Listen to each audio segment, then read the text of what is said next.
Chapter 39. And Joseph was brought down to Egypt, and Potiphar, an officer of Pharaoh, captain of the guard, an Egyptian, bought him of the hands of the Ishmaelites which had brought him down thither. And the Lord was with Joseph, and he was a prosperous man, and he was in the house of his master the Egyptian. And his master saw that the Lord was with him, and that the Lord made all that he did to prosper in his hand. And Joseph found grace in his sight, and he served him. And he made him overseer over his house, and all that he had he put into his hand. And it came to pass from the time that he had made him overseer in his house, and over all that he had, that the Lord blessed the Egyptian's house for Joseph's sake. And the blessing of the Lord was upon all that he had in the house and in the field. And he left all that he had in Joseph's hand, and he knew not aught he had, save the bread which he did eat.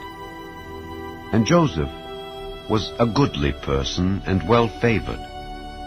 And it came to pass after these things, that his master's wife cast her eyes upon Joseph, and she said, Lie with me. But he refused, and said unto his master's wife, Behold, my master wotteth not what is with me in the house, and he hath committed all that he hath to my hand. There is none greater in this house than I. Neither hath he kept back anything from me but thee, because thou art his wife.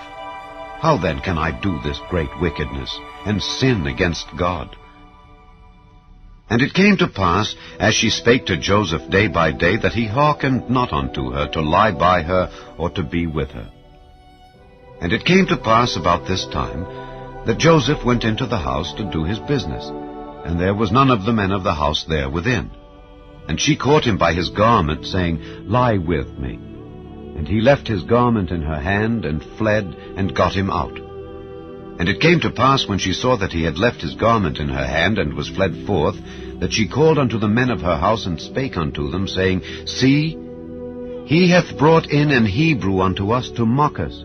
He came in unto me to lie with me, and I cried with a loud voice. And it came to pass, when he heard that I lifted up my voice and cried, that he left his garment with me, and fled, and got him out. And she laid up his garment by her, until his lord came home. And she spake unto him according to these words, saying, The Hebrew servant which thou hast brought unto us came in unto me to mock me. And it came to pass, as I lifted up my voice and cried, that he left his garment with me, and fled out.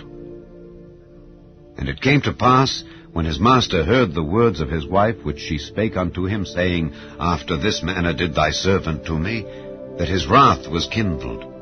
And Joseph's master took him, and put him into the prison, a place where the king's prisoners were bound. And he was there in the prison. But the Lord was with Joseph, and showed him mercy, and gave him favor in the sight of the keeper of the prison. And the keeper of the prison committed to Joseph's hand all the prisoners that were in the prison. And whatsoever they did there, he was the doer of it. The keeper of the prison looked not to anything that was under his hand, because the Lord was with him, and that which he did, the Lord made it to prosper.